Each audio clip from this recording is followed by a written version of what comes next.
Sir Arthur Canaan ডয়েলের জন্ম 1859 সালের 22 মে স্কটল্যান্ডে। পেশায় ডাক্তার হলেও ডাক্তার হিসেবে তেমন খ্যাতি তিনি অর্জন করতে পারেননি। তবে লেখক হিসেবে তার যে কেমন অসামান্য খ্যাতি ছিল, শার্লক হোমসই তো তার বড় প্রমাণ। তার লেখা আ স্টাডি ইন স্কারলেট গল্পে প্রথম আমরা পাই শার্লক হোমসকে। 1887 সালে প্রথম প্রকাশিত এই উপন্যাস খুব একটা জনপ্রিয়তা পায়নি, কিন্তু 1890 সাল থেকে বিখ্যাত স্ট্র্যান্ড ম্যাগাজিনে বের হতে থাকলো শার্লক হোমসের কীর্তিকলাপ। তারপর আর ফিরে তাকাতে হয়নি। 221B বেকার স্ট্রিটের বাসিন্দা শার্লক হোমস প্রায় 23 বছর গোয়েন্দাগিরি করেছেন। এর মাঝে একবার লিখতে লিখতে ক্লান্ত হয়ে স্যার আর্থার কোনান ডয়েল শার্লককে মেরে ফেলেছিলেন, কিন্তু শেষে পাঠকদের চাপে উনি ফিরিয়ে আনতে বাধ্য হন শার্লক হোমসকে। আজ গল্প স্বল্পতে শুনবেন স্যার আর্থার কোনান ডয়েলের গল্প আ স্ক্যান্ডাল ইন বোহেমিয়া। গল্প পাঠে কৃষ্ণময়, অর্ণব এবং অপরূপা। গল্পের সূত্রধর সৌমি।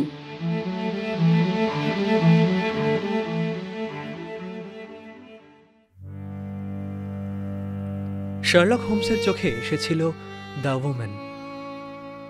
এই নামে ছাড়া তার আসল নামে আমি শার্লককে কখনো তাকে নিয়ে কথা বলতে শুনিনি। তবে কি জানেন তো, তার মানে কিন্তু এই নয় যে মেয়েটির প্রতি দুর্বলতা ছিল হোমসের। আসলে এই প্রেম ভালোবাসার ব্যাপারে আমি আমার বন্ধুকে একেবারেই নিরুত্তাপ থাকতে দেখেছি। ও বলে বিচার শক্তি নাকি গুলিয়ে যায় এসব দুর্বলতাকে প্রশ্রয় দিলে। এরকম হিসেবি মন আর তীক্ষ্ণ দৃষ্টির মানুষ আমি আর জীবনে একটাও দেখিনি। তবে নারী জাতিকে কোনোদিনই খুব একটা আমল দিত না ও। তা সত্ত্বেও একমাত্র এই আইরিন অ্যাডলারকেই শ্রেষ্ঠ মহিলা সিংহাসনে বসিয়েছিল শার্লক হোমস। বহুদিন হলো শার্লকের সাথে দেখা হয়নি। আসলে বিয়ের পর আমি নিজের ঘর সংসার নিয়ে খুব ব্যস্ত হয়ে পড়েছিলাম। তার উপর আবার নতুন করে ডাক্তারিটাও শুরু করার ফলে একদমই সময় পাচ্ছিলাম না ওর কাছে আসার। আর ও নিজেও খুব একটা যোগাযোগ করার চেষ্টা করেনি। সারাদিন বই আর কোকেনের নেশায় আচ্ছন্ন হয়ে থাকতো নিজের বেকার স্ট্রিটের ঘরে। যদিও এতে ওর গোয়েন্দাগিরিতে খুব একটা ভাটা পড়েনি, কারণ খবরের কাগজে ওর কীর্তিকলাপ মাঝে মধ্যেই চোখে পড়ত। যাই হোক, একদিন রাত্রে রুগী দেখে বাড়ি ফিরছি বেকার স্ট্রিট দিয়ে। এমন সময় চোখে পড়ল ওপরের ঘরে দ্রুত পায়চারি করছে হোমস। জানলার বাইরে থেকে পর্দায় দুবার ওর ছায়ামূর্তিকে দেখলাম। এই আচরণ আমার খুব চেনা। বুঝতে পারলাম কোনো একটা কেস এসেছে হাতে, কারণ মাথায় সমস্যার ভূত না চাপলে এত ছটপটক করতো না। উঠে এলাম দোতলার ঘরে। শার্লক আমাকে দেখে খুশি হলো বলেই মনে হলো, কিন্তু উচ্ছ্বাস প্রকাশ করলো না। সেটা অবশ্য প্রায় কোনো সময়ই করতো না। আমার দিকে চুরুটের বাক্স এগিয়ে দিয়ে ড্রিঙ্কের গ্লাসের দিকে আঙুল তুলে বলল চেয়ারে বসতে। তারপর এক দৃষ্টিতে আমার দিকে তাকিয়ে রইল কিছুক্ষণ। তারপর বলল, বিয়ে করে খুব সুখী হয়েছে দেখছি। 7.5 পাউন্ড ওজন বেড়েছে। না, 7 পাউন্ড। আবার ডাক্তারিটাও শুরু করেছো মনে হচ্ছে। তুমি কি করে জানলে? দেখে সম্প্রতি খুব ভিজেছ বৃষ্টিতে, আর একটা অপদার্থ কাজের মেয়ে জুটেছে তোমার বাড়িতে। দেখো, এবার কিন্তু একটু বাড়াবাড়ি হয়ে যাচ্ছে ভাইয়া। আগেকার দিনে হলে তোমাকে নির্ঘাত পুড়িয়ে মারা হতো। ও হ্যাঁ, আগের বৃহস্পতিবার গ্রামের দিকে গিয়েছিলাম রুগী দেখতে, তাও আবার হেঁটে। আরে ভীষণ বৃষ্টির মধ্যে ফিরেছি অনেক কষ্টে, কিন্তু জামা কাপড় পাল্টানোর পরেও তুমি জানলে কি করে? আর ওই অকর্মার ঢেকি কাজের মেয়েটাকে বিদায় করেছে স্ত্রী, কিন্তু তুমি। হাসলো হোমস।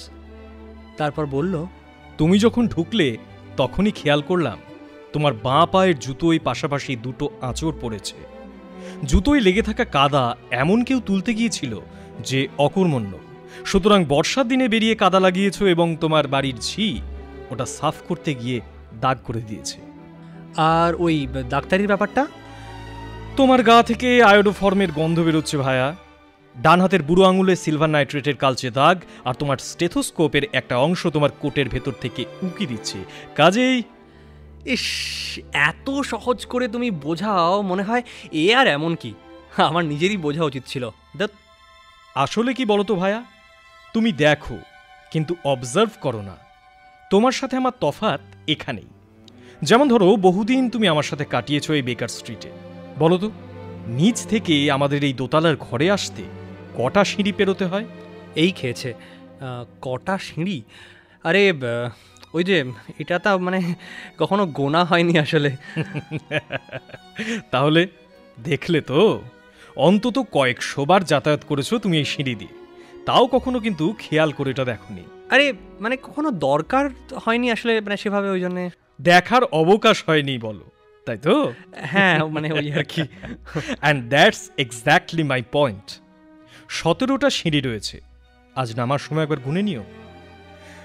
যাই হোক, তাহলে দেখছো তো ভাইয়া, তুমি দেখো কিন্তু খুঁটিয়ে দেখো না, আর আমি তোমার ঠিক উল্টো। বুঝলাম। আচ্ছা শোনো, আমার ব্যাপার নিয়ে তুমি তো আবার লেখালেখি শুরু করেছো, তাই তোমায় একটা জিনিস দেখাই। ওই টেবিলের ওপরে একটা চিঠি রাখা আছে, দেখো তো। এই গোলাপি চিঠিটা? হ্যাঁ হ্যাঁ, ওটাই ওটাই। চিঠির কাগজ বেশ পুরু, কিন্তু তারিখ, সই, ঠিকানা কিছুই নেই। চিঠিটা ছিল এই রকম: মিস্টার হোমস, একটা অত্যন্ত জরুরি বিষয়ে আপনার সাহায্য লাগবে। ইউরোপের এক রাজপরিবারের মুখে আপনার অনেক প্রশংসা শুনেছি, এবং এও শুনেছি যে আপনাকে বিশ্বাস করা যায়। ব্যাপারটা খুবই গোপনীয়, তাই চিঠিতে কিছুই জানাতে পারছি না। আজ রাত 7:45 আপনার বাড়িতে গিয়ে বাকি কথা বলবো। আর একটা কথা, যদি মুখোশ পরে কাউকে ঢুকতে দেখেন তাহলে প্লিজ আটকাবেন না। রহস্যের গন্ধ পাচ্ছি শার্লক, তোমার কি মনে হয়? এই তো ওয়াটসন, তোমায় কতবার বলেছি যে সূত্র হাতে না আসা অবধি সিদ্ধান্তে পৌঁছনোটা মারাত্মক ভুল। এতে চিন্তাধারাটাই পাল্টে যায়। এবার চিঠি দেখে কি মনে হয় বলো তো? চিঠির কাগজটা না বেশ দামি মনে হচ্ছে। অর্থাৎ চিঠি যিনি পাঠিয়েছেন তিনি বেশ বড় লোক, কি বলো? আর কাগজটা রীতিমতো শক্ত এবং বেশ পিকিউলিয়ার লাগছে না? Yes yes, peculiar, exactly. এই কাগজ কিন্তু ইংল্যান্ডে পাওয়া যায় না ওয়াটসন। এবার আলোর সামনে ধরে দেখো তো, কি দেখতে পাচ্ছ?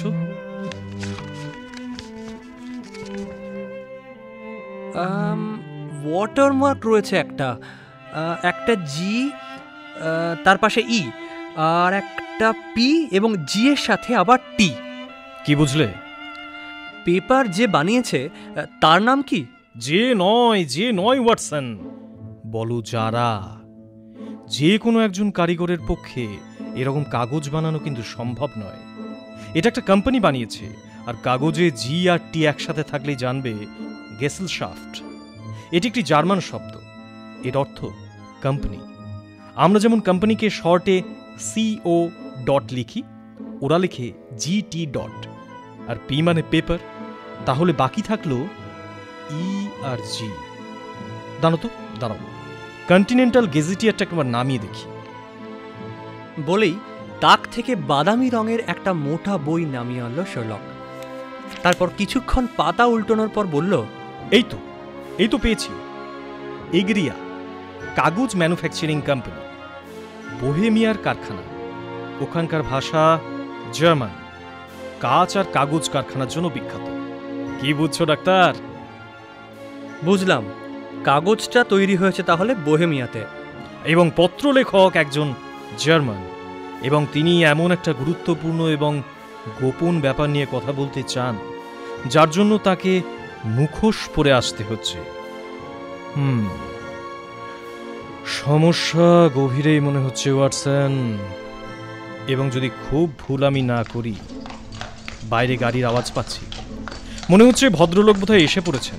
দাঁড়াও একবার দেখি। তারপর জানলা দিয়ে বাইরের দিকে তাকিয়ে হোমস বলল, ঠিক ধরেছি। 2 ঘোড়ায় টানা ব্রুহাম গাড়ি। একটা ঘোড়ার দাম কম করে 150 গিনি তো বটেই। ওয়াটসন, এই কেসে বেশ টাকা আসবে, বুঝলে? বুঝলাম। আচ্ছা শোনো না, তাহলে আমি আজকে যাই, বুঝলে? একদম না।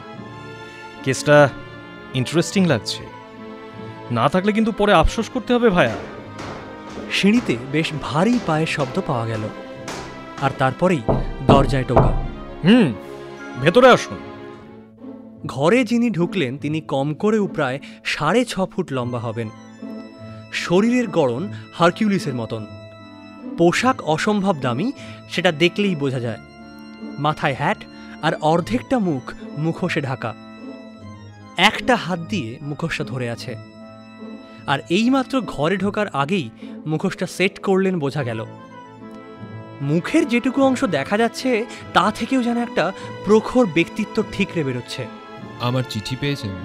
জিজ্ঞেস করলেন তিনি। পেয়েছি, বসুন। ইনি আমার বন্ধু ও সহকারী ডক্টর ওয়াটসন। আচ্ছা, আপনার পরিচয়টা কি এবার পাওয়া যেতে পারে? আমার নাম কাউন্ট ভন ক্র্যাম, বোহেমিয়ার একজন সম্ভ্রান্ত পরিবারের সদস্য আমি। আপনার এই বন্ধুটিকে বিশ্বাস করা যায় তো? না হলে আমি আপনার সঙ্গে একটু একা কথা বলতে চাই। অবশ্যই যায়। শুনলে হয় দুজনই শুনবো, নয়তো কেউই শুনবো না। তাহলে কথা দিন, যে ব্যাপার নিয়ে কথা বলবো এখন তা গোপন থাকবে, অন্তত আগামী 2 বছর তো বটেই। তা না হলে কিন্তু ইউরোপের ইতিহাসটাই পাল্টে যেতে পারে। কথা দিলাম। আমিও দিচ্ছি। প্রথমেই মুখোশ পরে আসার জন্য মাফ চাইছি। আসলে আমাকে যিনি পাঠিয়েছেন তিনি চান না আমার আসল পরিচয়টা ফাঁস হয়ে যাক। সেই কারণে আমার আসল নামটাও আপনাকে বলিনি। জানি। বোহেমিয়ার আর্মস্টাইন রাজবংশের সুনাম অক্ষুণ্ণ রাখার জন্য আমাকে এত সাবধান হতে হচ্ছে, না হলে সর্বনাশ হয়ে যাবে। সেটাও জানি। জানেন? হ্যাঁ, জানি। ইয়োর ম্যাজেস্টি, আপনি যদি সব খোলসা করে বলেন তাহলে আমার পরামর্শ দিতেও সুবিধে হয়। হোমসের মুখে ইয়োর ম্যাজেস্টি শুনে আমি প্রথমটা চমকে গিয়েছিলাম। চেয়ার থেকে তড়াক করে লাফিয়ে উঠলেন বিরাট দেহী আগন্তুক। তারপর কিছুক্ষণ পর হাতে ধরে থাকা মুখোশটা ছুঁড়ে ফেলে দিয়ে বললেন, হ্যাঁ হ্যাঁ, আমি রাজা। এত লুকোছাপা কেন করব আমি? আসলে আমি এর আগে কখনো এসব ব্যাপার নিজে হ্যান্ডেল করিনি, কিন্তু এটা এমনই একটা সেন্সিটিভ বিষয় যে অন্য কাউকেই বিশ্বাস করতে পারলাম না। সেই প্রাগ থেকে ছদ্মবেশ ধরে আসছি। তারপর বছর 5 আগে ওয়ারসতে আমার সঙ্গে একজন নামকরা অভিনেত্রীর সম্পর্ক হয়েছিল। নাম আইরিন অ্যাডলার। নাম শুনেছেন হয়তো। 1 মিনিট ডাক্তার, নামের খাতাটা বের করো তো আলমারি থেকে। এই এক অদ্ভুত স্বভাব শার্লকের। বিখ্যাত ব্যক্তিদের সম্পর্কে যাবতীয় বৃত্তান্ত লিখে রাখত খাতায় এবং প্রয়োজন মতো তা কাজে লাগাত। আইরিন অ্যাডলারের নামটা পেলাম একজন ইহুদি প্রফেসর এবং একজন মিলিটারি অফিসারের নামের মাঝখানে। দাও দেখি খাতাটা। নিউ জার্সিতে জন্ম, সাল 1858। ইম্পেরিয়াল অপেরার মূল গায়িকা। থিয়েটার ছেড়ে দিয়ে এখন লন্ডনে আছে। আচ্ছা, বুঝে গেছি। একসময় এই মহিলাকে যেসব প্রেমপত্র লিখেছেন এখন সেসব ফেরত চান, তাই তো? হ্যাঁ, অনেকটা এরকমই। তা লুকিয়ে বিয়ে টিয়ে করেছেন নাকি? না না, মোটেই না। কোনো সার্টিফিকেট আপনার ওনার কাছে আছে? একেবারেই না। তাহলে তো উতলা হচ্ছেন কেন? সে চিঠি যে আসল সেটা তো তাকে প্রমাণ করতে হবে। কিন্তু আমার হাতের লেখা দেখে যদি... সে তো জাল করা যায়। আরে প্যাডের কাগজ তো আমার। কাগজও চুরি করা যায়, কিন্তু আমার শিলমোহরের ছাপ রয়েছে তাতে। সেটাও তো নকল করা যায়। আমার ফটো রয়েছে ওর কাছে। দেখুন, ফটোও কিন্তু কিনতে পাওয়া যায়। কিন্তু ফটোতে একসাথে দুজনে রয়েছি যে। ও শিট, এটা একটু কাঁচা কাজ করে ফেললেন ইওর ম্যাজেস্টি। আরে তখন কি কাণ্ডজ্ঞান ছিল নাকি আমার? এটা কিন্তু একটা সমস্যার বিষয় ইওর ম্যাজেস্টি। তখন আমি যুবরাজ, বয়স ছিল কম, যা ইচ্ছে তাই করেছি। কিন্তু ফটোটা তো উদ্ধার করতে হবে ওনার কাছ থেকে। সে চেষ্টাও অনেক করেছি, পারিনি। তাহলে কিনে নিন। দূর, ও বিক্রি করবে না। তবে চুরি করান। আরে মশাই, 5 বার চেষ্টা করেছি। 2 বার তো বাড়িতে চোর ঢুকিয়েছি, বাড়ি লন্ডভন্ড করে দিয়েছি, কয়েকবার রাস্তায় ছিনতাই করিয়েছি লোক লাগিয়ে। কোনো লাভ হয়নি, ছবির চিহ্ন মাত্র পাইনি। আচ্ছা, ছবি নিয়ে আইরিন কি করতে চান বলে আপনার ধারণা? কি আবার আমার সর্বনাশ করতে চায়? কিভাবে? খুব শিগগিরই স্ক্যান্ডিনেভিয়ার রাজার মেজ মেয়ের সাথে আমার বিয়ে। ওদের পরিবার খুব কনজারভেটিভ। ওরা যদি জানতে পারে আমার এমন একটা অতীত আছে, তাহলে আমার বিয়ে ভেঙে যেতে পারে। আইরিন অ্যাডলার বিয়ের সময় ছবিটা সেখানেই পাঠাবে বলে আমার ধারণা। তা আপনার বিয়েটা কবে? বিয়ে তো একটু দেরি আছে, কিন্তু বিয়ের অ্যানাউন্সমেন্ট সামনে সোমবার, তখনই ও পাঠাবে ছবিটা। তার মানে 3টে দিন হাতে পাচ্ছি। আপনি লন্ডনেই থাকছেন তো? হ্যাঁ, আপাতত ল্যাংহামে রয়েছি আমি। আচ্ছা, ওখানেই খবর পাঠাবো।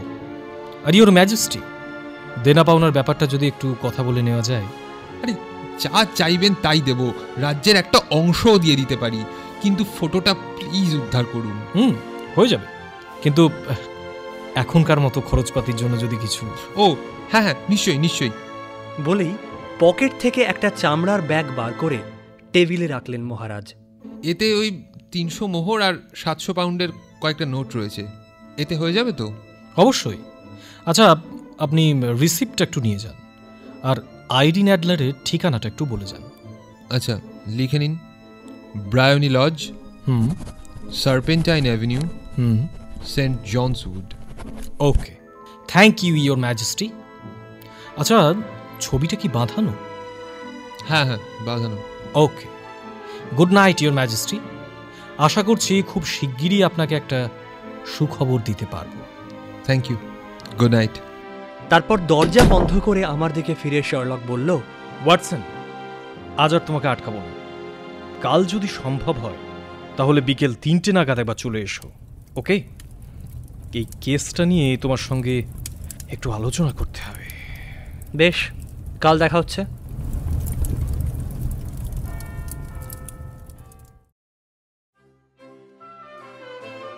পরের দিন ঠিক 3টে বাজার আগেই আমি বেকার স্ট্রিট পৌঁছে গিয়েছিলাম। আসলে বহুদিন পর একটা কেসে শার্লকের সঙ্গী হতে পেরে বেশ একটু উত্তেজনা হচ্ছিল, কিন্তু গিয়ে দেখলাম ও বাড়িতে নেই। ল্যান্ডলেডি মিসেস হাডসন বললেন হোমস সকাল 8টায় বেরিয়েছে, এখনও ফেরেনি। অপেক্ষা করতে হবে বুঝতে পেরে ফায়ারপ্লেসের পাশে একটা চেয়ারে বসে রইলাম। ঘড়িতে প্রায় 4টে বাজতে যায়, এমন সময় দরজা খুলে ভেতরে ঢুকে এলো এক কুৎসিত দেখতে সহিস।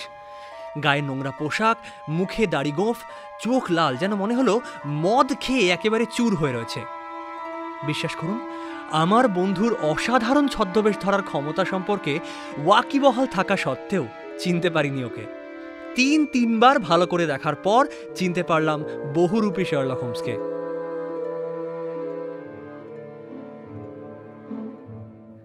আমার দিকে ফিরে বলল, একটু ওয়েট করো, আমি ফ্রেশ হয়ে আসছি। মিনিট 5-7 পরেই বেরিয়ে এলো ভদ্রস্থ হয়ে। তারপর আমার পাশের আরাম কেদারায় পা ছড়িয়ে বসল।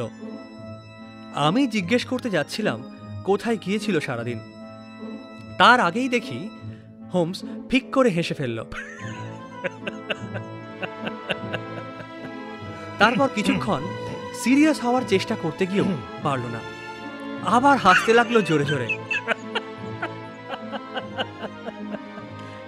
বললাম, আচ্ছা ব্যাপারটা কি? একটা মারাত্মক মজার ব্যাপার হচ্ছে ওয়াটসন। তুমি ভাবতে পারবে না সকালটা আমি কিভাবে কাটালাম।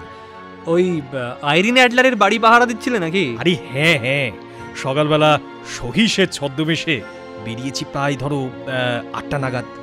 জানো হয়তো কোচোয়ান আর সহিসে বেশ একটা মধুর সম্পর্ক থাকে।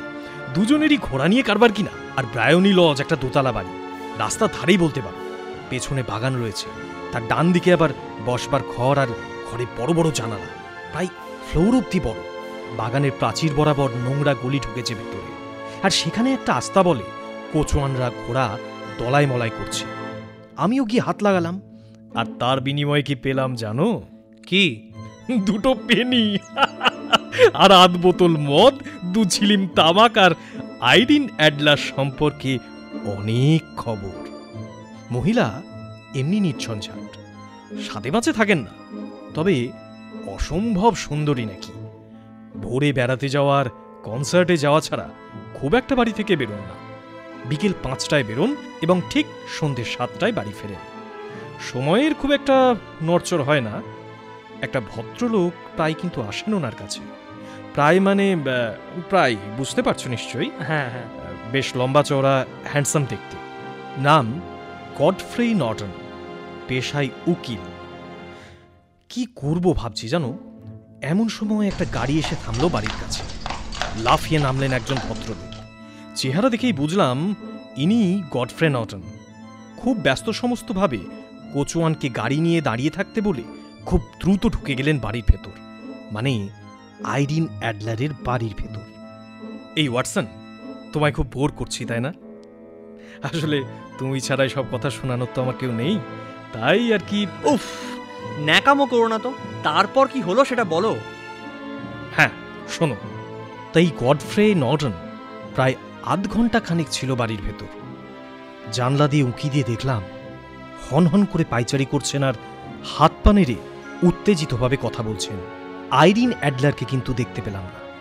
তারপর ভদ্রলোক বেরিয়ে এলেন আগের চেয়েও বেশি হন্তদন্ত হয়ে। তারপর কোচওয়ানকে বললেন, 20 মিনিটের মধ্যে রিজেন্ট স্ট্রিট হয়ে সেন্ট মনিকা চার্চে নিয়ে যেতে পারলে আধ গিনি বকশিস পাবে। আমি তো তখন ভাবছি পেছন নেব কিনা। হঠাৎ ব্রায়োনি লজের সামনে আর একটা ঘোড়ায় টানা গাড়ি এসে দাঁড়াল, আর তারপরে বাড়ির ভেতর থেকে বেরিয়ে এলেন আইরিন অ্যাডলার। কিন্তু ওয়াটসন, কি বলবো তোমায়, মহিলা সত্যি অপরূপ সুন্দরী। মানে একজন পুরুষ তার জন্য খুন অব্দি করতে পারে, এই রকম সুন্দরী। আচ্ছা ঠিক আছে, হয়েছে হয়েছে। তারপর কি হলো শুনি। তারপর কি? তারপর আইরিন ওই গাড়িতে তড়িঘড়ি উঠে বসে হাঁক দিয়ে বললে, 20 মিনিটের মধ্যে সেন্ট মনিকা গির্জাতে চলো, আধ পাউন্ড বকশিস পাবে। ঠিক এই সময় আরেকটা গাড়ি এসে দাঁড়ালো সামনে। আমি তড়াক করে উঠে বসলাম তাতে। শুরুতে কোচওয়ান লোকটা আমার জামা কাপড় দেখে ভরসা পাচ্ছিল না, কিন্তু আমিও ওই আধ পাউন্ডের লোভ দেখাতে আমায় সেন্ট মনিকা চার্চে নিয়ে যেতে রাজি হয়ে গেল। প্রচণ্ড স্পিডে গাড়ি ছুটল আমার। চার্চের সামনে গিয়ে কাউকে দেখতে না পেয়ে সোজা ভেতরে ঢুকে গেলাম। দেখলাম গডফ্রে আর আইরিন দাঁড়িয়ে আছে অল্টারের সামনে, মানে যেখানে বিয়ে হয়। সাথে দেখলাম রয়েছেন শুধু পাদ্রী, আর কেউ নেই চার্চে। এমন সময় আমার দিকে চোখ পড়তেই তিনজনের মুখেই কেমন যেন হাসি ফুটল। কেসটা কি হলো সেটা ভাবছি, তখনই গডফ্রে নর্টন দৌড়ে এলো আমার দিকে। তারপর বলল, আরে তোমায় দিয়েই তো হবে, এসো এসো, আর মাত্র 3 মিনিট বাকি। বিয়েতে সাক্ষী না থাকলে আইনে ফাঁক থেকে যাবে যে।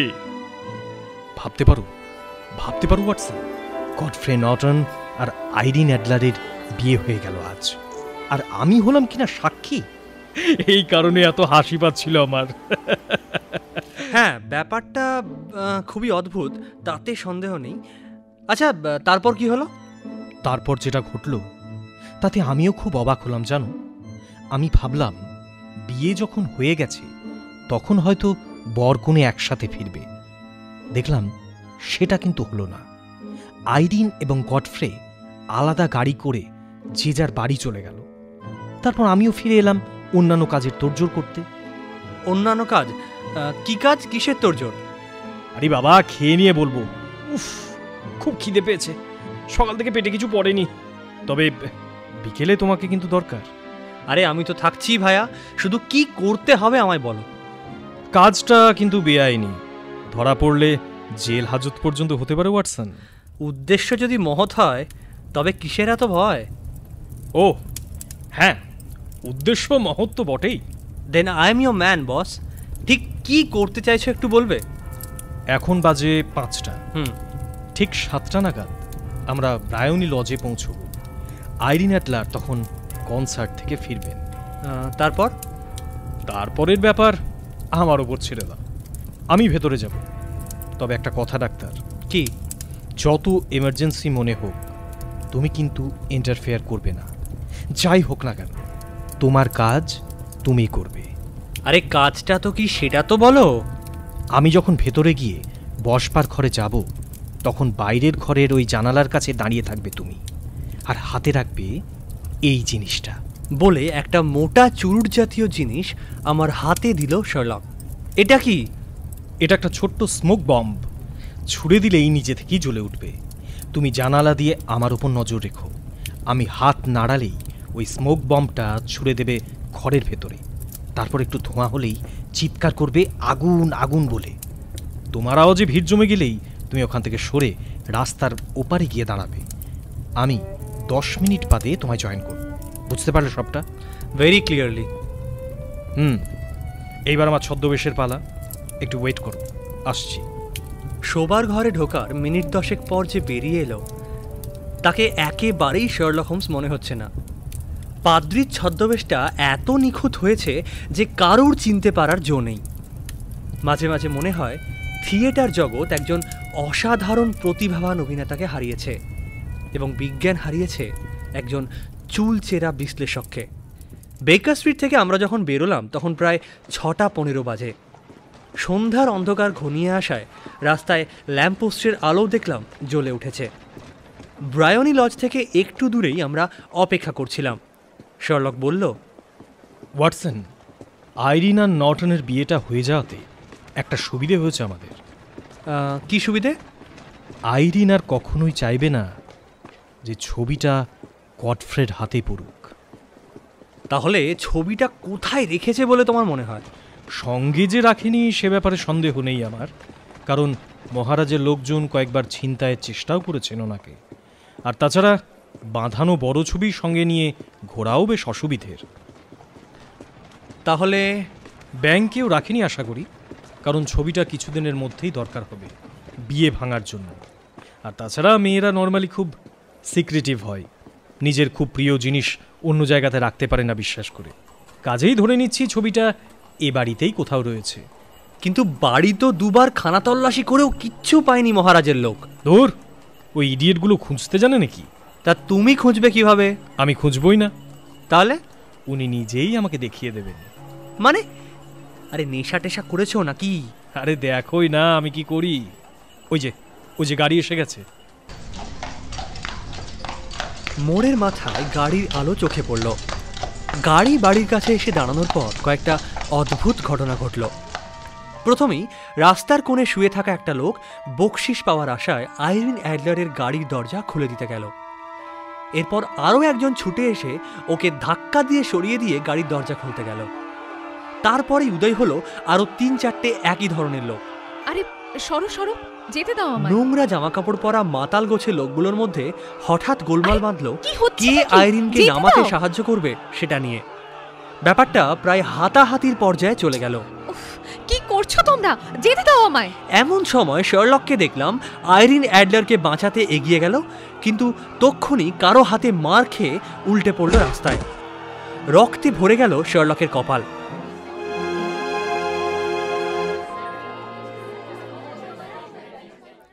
এটা দেখেই সঙ্গে সঙ্গে ভিড় হালকা হয়ে গেল।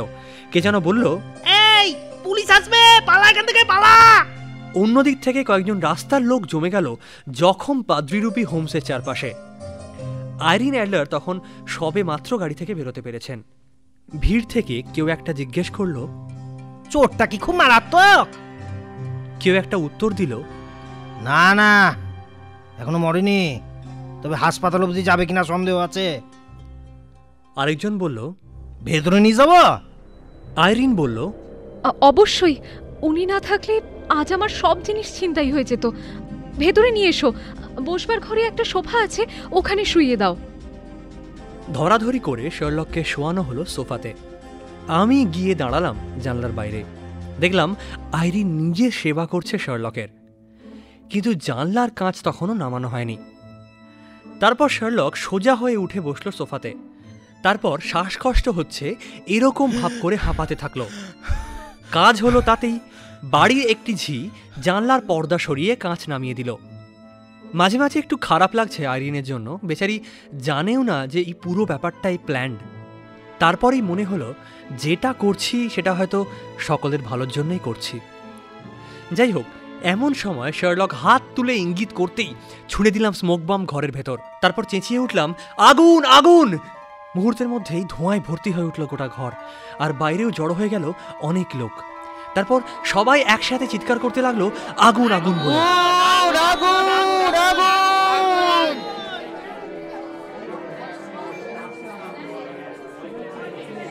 শার্লক দেখলাম তখন বেশ ভারী গলায় বলছে, আগুন টাগুন কিছু না, এটা ফলস অ্যালার্ম। শান্ত হন, শান্ত হন আপনারা। আমি তখন শার্লকের কথা মতো সরে এলাম রাস্তার ওপারে। 10 মিনিট পরেই এলো শার্লক। তারপর ও আমায় টেনে নিয়ে খুব দ্রুত এগিয়ে চলল বাড়ির দিকে। চমৎকার কাজ করেছো ডাক্তার। ফটো হাতে পেয়ে গেছো? না, তবে জেনে গেছি ঠিক কোনখানে রয়েছে। কি করে জানলে? উনিই দেখিয়ে দিলেন। আরে হেয়ালি না করে খোলসা করে বলো না, কিছুই বুঝছি না। রাস্তার লোকগুলো প্রায় সবাই আমার ভাড়া করা লোক, সেটা বুঝেছো তো? গেস করেছিলাম। ভিড়ের মধ্যে ঢোকার আগে হাতে লাল রং রেখেছিলাম। গোলমালের শুরুতে ধাক্কা খেয়ে হাতটা রগড়ে নিয়েছিলাম মুখে, কাজেই সবাই ভাবল রক্ত বেরোচ্ছে বোধহয়। জখম হওয়ার ভান করতেই আমায় ঘরে নিয়ে গেল সবাই মিলে।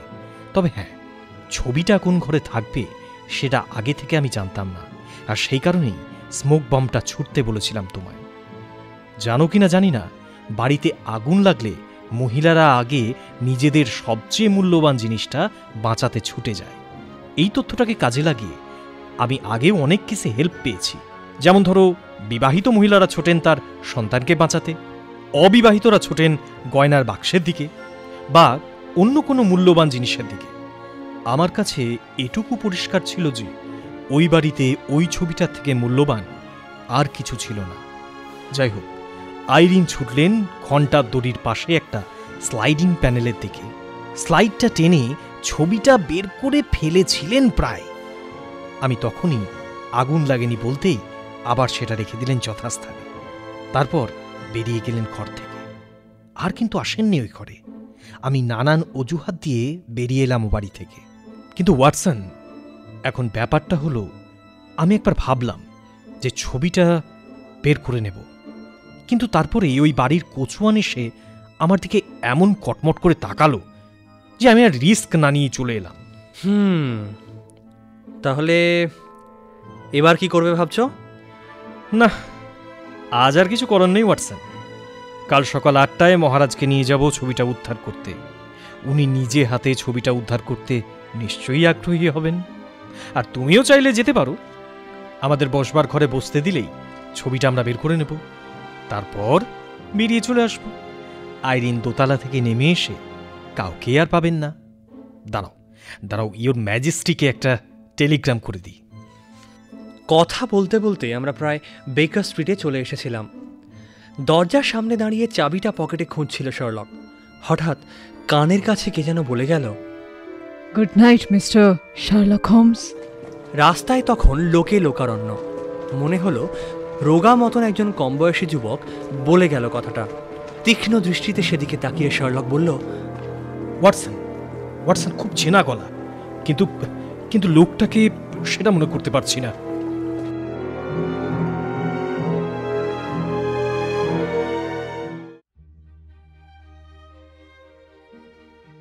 সেই রাতে আমি বেকার স্ট্রিটেই থেকে গেলাম হোমসের সাথে। সকালে ব্রেড এবং কফি সহযোগে ব্রেকফাস্ট সারছি, এমন সময় হন্তদন্ত হয়ে ঢুকলেন বোহেমিয়ার মহারাজ। ঢুকেই শার্লকের কাঁধ খামচে ধরে জিজ্ঞেস করলেন, পেয়েছেন ছবিটা?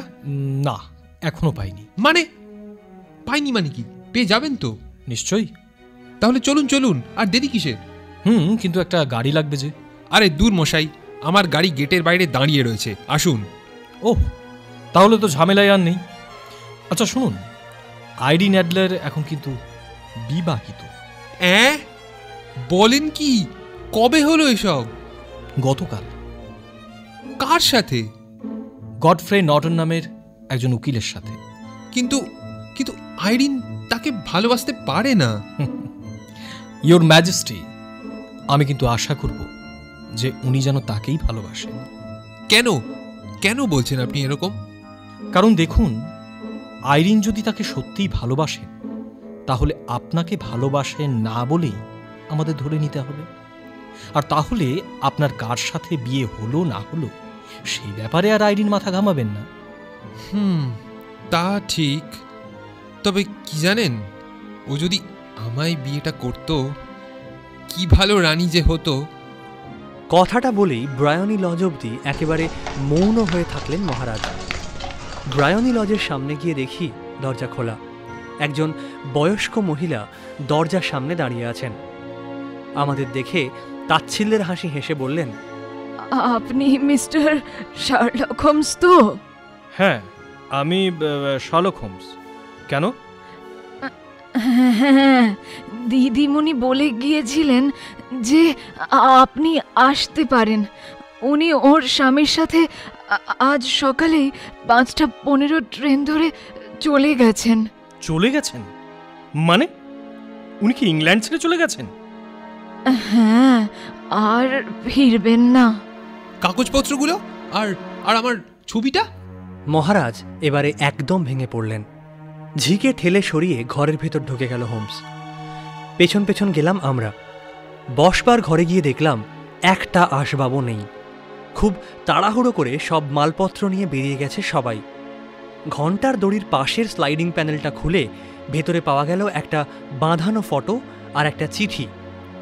ফটো ফ্রেমে আইরিন অ্যাডলার নিজে, একটা ইভিনিং ড্রেসে, আর চিঠিটা শার্লকের উদ্দেশ্যেই লেখা। এক টানে খাম ছিঁড়ে ফেলল হোমস। আগে রাত্রে 12টার সময় লেখা হয়েছে এই চিঠি। আমরা তিনজন একসাথে হুমড়ি খেয়ে পড়তে শুরু করলাম সেই চিঠি। My dear mister Sherlock Holmes, আপনি অসাধারণ একটা খেল দেখালেন। আপনার কাজের ধারাই আলাদা। Hats off to you. আগুন আগুন চিৎকার শোনার আগে অবধি একটুও সন্দেহ হয়নি। তারপর বুঝলাম যে কিভাবে আপনার ফাঁদে পা দিয়েছি। আমি খোঁজ পেয়েছিলাম যে রাজা আমার পেছনে কাউকে একটা লাগিয়েছেন। সেটা যে আপনিই হবেন এরকম আন্দাজও পেয়েছিলাম, কিন্তু তা সত্ত্বেও আপনাকে পাদ্রীর ছদ্মবেশে চিনতেই পারিনি। কিন্তু আপনি তো জানেন যে আমি নিজেও একজন অভিনেত্রী। একটু আধটু ছদ্মবেশ নিতে আমিও জানি। প্রথমটা বুঝতে না পারলেও সন্দেহ হওয়া মাত্র আমি কোচওয়ানকে ডেকে আপনার ওপর নজর রাখতে বলি এবং একজন কম বয়সী যুবকের ছদ্মবেশ নিই। তারপর আপনাকে বাড়ি অবধি ফলো করার পর দেখলাম, হ্যাঁ, আপনি তো সত্যি শার্লক হোমস। তখন খুব বিবেচকের মতোই আপনাকে শুধু গুড নাইট জানিয়ে আমি তক্ষুনি চলে গেলাম আমার স্বামীর সাথে পরামর্শ করার জন্যে। আমরা দুজনেই ঠিক করলাম এরকম দুর্ধর্ষ প্রতিপক্ষর হাত থেকে রেহাই পেতে এই দেশ ছেড়ে চলে যাওয়া ছাড়া আর তো কোনো উপায় নেই। তাই কাল সকালে যখন আপনি ছবি উদ্ধার করতে আসবেন, আমায় দেখতে পাবেন না। মহারাজকে বলে দেবেন ফটোটা নিয়ে উনি যেন খুব একটা চিন্তা না করেন। আমায় যিনি ভালোবেসে বিয়ে করেছেন তিনি অনেক উঁচু মানের মানুষ। আপনার ক্লায়েন্ট নিজেই তো আমার সাথে সব শেষ করেছিলেন, আমি করিনি। রাজা হয়ে আমার সাথে উনি যে অন্যায়টা করলেন তার প্রতিশোধ আমি নেব না, বা নিতে চাই না বলা ভালো। তবে ওই ছবিটা কিন্তু আমি নিয়ে গেলাম, ওটা আমার ইন্স্যুরেন্স। পরে যদি মহারাজ আমার বিরুদ্ধে কিছু ব্যবস্থা নেন সেই কারণে। তার বদলে আমার আরও একটা ছবি রেখে গেলাম। ওর ইচ্ছে হলে উনি এটা রাখতেই পারেন। ইতি আপনার বিশ্বস্ত আইরিন নর্টন অ্যাডলার। এই না হলে মেয়ে আমার রানী হওয়ার উপযুক্ত। যদি লেভেলটা একটু এক হতো তাহলেই। আমি যা দেখলাম তাতে ভদ্রমহিলাকে অনেক উচ্চমানের বলেই মনে হলো। কিছু মনে করবে না ইয়োর ম্যাজেস্টি, এর চেয়ে ভালোভাবে কেসটাকে শেষ করতে পারলাম না বলে। কি বলছেন কি? এর চেয়ে ভালোভাবে কেস শেষ হতেই পারে না। আইরিন অ্যাডলারকে আমি যতদূর চিনি ও হলো এক কথার মেয়ে। একবার যখন বলেছে যে ফটোটা নিয়ে ও কিছু করবে না, তাহলে ও কোনো দিনই করবে না। বলুন বলুন, কি পুরস্কার চান আপনি? কি পুরস্কার? এই আমার হাতের এই হীরের আংটিটা নেবেন? বলেই হাত থেকে হীরের আংটি খুলে হোমসের দিকে বাড়িয়ে দিচ্ছিল মহারাজ। এই আংটির চেয়েও কিন্তু দামি একটা জিনিস আপনার কাছে রয়েছে ইয়োর ম্যাজেস্টি। দামি জিনিস? কি বলুন তো? এই ফটোটা। আইরিনের এই ফটোটা আপনি রাখবেন? বেশ তো, নিন না। থ্যাংক ইউ ইয়োর ম্যাজেস্টি, ভালো থাকবেন। বলেই শার্লক পেছন ফিরে বাড়ির দিকে পা বাড়ালো, মুখ গম্ভীর। একজন মহিলার কাছে এভাবে পর্যুদস্ত হতে হবে শার্লক হোমসকে, সেটা ও কেন আমিও কোনোদিন ভাবতে পারিনি। এই ঘটনার পরেই মেয়েদের বুদ্ধির দৌড় নিয়ে ব্যঙ্গ বিদ্রুপ করা বন্ধ করে দেয় হোমস।